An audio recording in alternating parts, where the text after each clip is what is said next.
दोस्तों नमस्कार। मैं हूं डॉक्टर नरेश चंद, माइंड पावर एक्सपर्ट एवं लाइफ कोच। जैसा कि आप सभी जानते हैं कि मैंने पिछले कुछ दिन से एक चैनल शुरू किया है जिसमें हमारा टॉपिक है अवचेतन मन की शक्ति से कर लो दुनिया मुट्ठी में। तो दोस्तों इसमें दो बातें हैं, अवचेतन मन और दुनिया मुट्ठी में करने की बात। सीधी सीधी बात है कि मेरा ऐसा मानना है कि अवचेतन मन में जो हमारी शक्ति है उससे दुनिया मुट्ठी में की जा सकती है। लेकिन अगर हमको इस बात का आभास है तो दुनिया मुट्ठी में हुई क्यों नहीं? इसका कारण ये है कि हमको आभास ही नहीं है। हमारे अवचेतन मन में शक्ति तो है लेकिन हमको उसका आभास नहीं है। मन कैसे काम करता है, चेतन मन का क्या काम है, अवचेतन मन का क्या काम है, शायद इसके बारे में हमको जानकारी नहीं है। इसीलिए हम अपने अवचेतन मन का सही प्रयोग नहीं कर पाए और हमारे तमाम ऐसे काम हैं जो हमारे मन के अनुरूप नहीं हुए हैं और आज भी हम उनसे संघर्ष कर रहे हैं। तो इसके लिए मन को समझना जरूरी है। दोस्तों, चेतन मन हमारे मन का 10वां भाग होता है, अवचेतन मन 9/10वां भाग होता है। चेतन मन चेतन है, इसलिए सारे काम करने की तरीका और निर्णय लेना, विवेक की शक्ति, ये सारा चेतन मन के पास है। कौन सा काम करना है, कौन सा काम नहीं करना है, ये तय करने का काम चेतन मन का है। अवचेतन मन काम को करता है, चेतन मन डिसाइड करता है, उसके पश्चात जो भी डिसीजन होता है उस डिसीजन को अवचेतन मन के पास ट्रांसफर कर देता है। तो उस कार्य को करने की जिम्मेदारी अवचेतन मन की है, क्योंकि सारी ताकत, सारी का मतलब ये हुआ कि 90% ताकत हमारे अवचेतन मन के पास है। तो दोस्तों, अवचेतन मन की विशेषता हमको जानना जरूरी है। एक तो ये कि जब तक चेतन मन काम करता है अवचेतन मन काम शुरू नहीं करता है। अवचेतन मन तभी एक्टिव होता है जब चेतन मन शांत हो जाता है। अवचेतन मन बहुत आलसी है, काम करना नहीं चाहता है।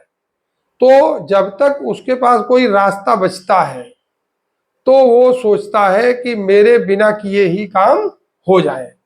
तो जब हम अन्य सारे स्रोत बंद कर देते हैं, चेतन मन से काम करने की प्लानिंग हटा देते हैं, बंद कर देते हैं, तब हमारा अवचेतन मन एक्टिव होता है। और अवचेतन मन में इतनी ताकत है कि वो हमारे स्वास्थ्य संबंधी, करियर संबंधी, समाज परिवार संबंधी जो भी हमारी इच्छाएं हैं, समस्याएं हैं, उन सब का समाधान हमारे अवचेतन मन के द्वारा किया जा सकता है। लेकिन वो बात मैं आपसे कर रहा हूँ ये भी हमारे समझने की है और हमारा अवचेतन मन ही समझता है।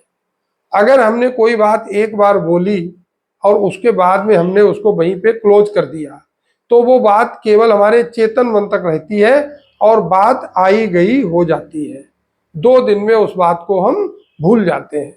लेकिन अगर एक ही बात को हम आपसे बार बार रिपीट करें और उसको कम से कम 21 दिन तक बात हम आपसे करें तो फिर वो बात हमारे अवचेतन मन तक पहुंच जाती है और फिर हमारा अवचेतन मन ये मान लेता है कि इस निर्देश का हमें पालन करना है और वो उस काम को करना प्रारंभ कर देता है। तो दोस्तों, अवचेतन मन में शक्ति है लेकिन इस सारी चीज को हमें समझने की जरूरत है और इसके लिए आपको समय चाहिए, समय देना होगा। तो मैं भी रेडी हूं।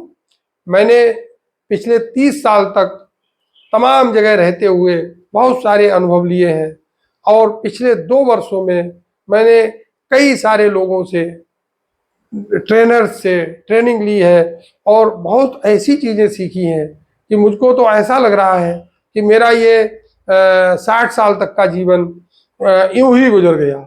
अगर ये तकनीकें, ये चीज़ें हमको इससे पहले पता होती तो शायद मेरा जीवन कुछ दूसरा होता।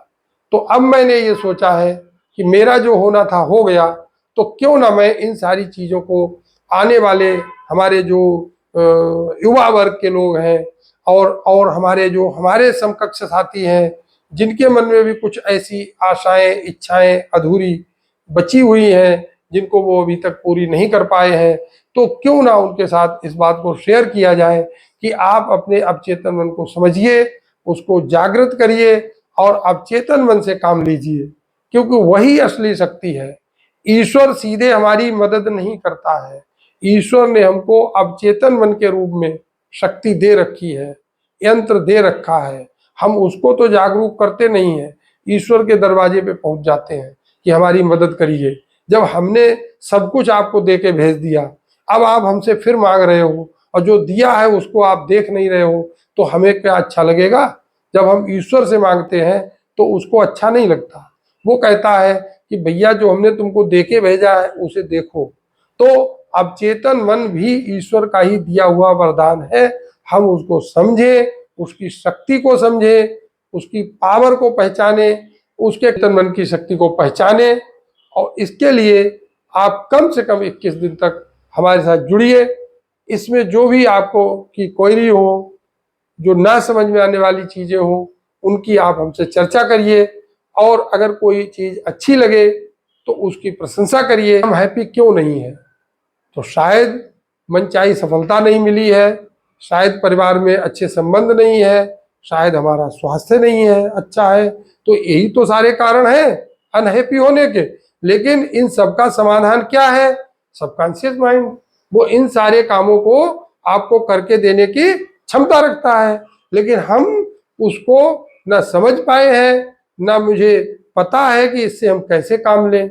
अगर एक शब्द भी आपको पसंद आया हो या आपको अच्छा लगा हो, तो मेरा आपसे यही अनुरोध है कि मेरी बात एक दिन में समझ में आने वाली नहीं है। इसके लिए कम से कम जब आप 21 दिन देंगे तो आपको कुछ ना कुछ जरूर समझ में आएगा। और ये इतनी अमूल्य चीज है, इतनी अनोखी खोज है कि मैं तो आपसे कह रहा हूं कि जीवन में जो चाहोगे वो प्राप्त कर सकते हो। तो ऐसा कोई और हो तो बताइए। मुझे लग रहा है कि हम कहीं ना कहीं, हम सभी लोग ऐसी स्थिति से गुजर रहे हैं कि हम जो चाहते हैं वो हम नहीं प्राप्त कर पाए। मेरा अनुरोध है, मेरे साथ जुड़िए। नमस्ते।